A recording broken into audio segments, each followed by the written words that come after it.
అతడు ఎల్లప్పుడూ కూడా దేవుని సన్నిధిలో ప్రార్థన చేసేవాడంట. దేవుని నామానికి అందరూ స్తోత్రం చెప్తాం. హల్లెలూయా. మొట్టమొదటి మాట, నా ప్రియమైన దేవుని బిడ్డలారా, కొర్నేలి ధర్మ కార్యాలు చేస్తాడు.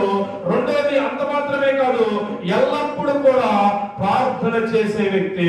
అప్పుడు దేవుని దేవదూత కొర్నేలితో మాట్లాడుతున్న, అబ్బాయి నీ ధర్మ కార్యాలు కానీ నీ ప్రార్థన కానీ అవన్నీ కూడా దేవుని సన్నిధిలో ఎలా ఉన్నాయి అంటే ఒక జ్ఞాపకార్థముగా ఉన్నాయి అంటారు. ఏమండి, జ్ఞాపకార్థం కూడికి పెట్టుకున్నప్పుడు సాక్ష్యాలు చెబుతూ ఉంటారు.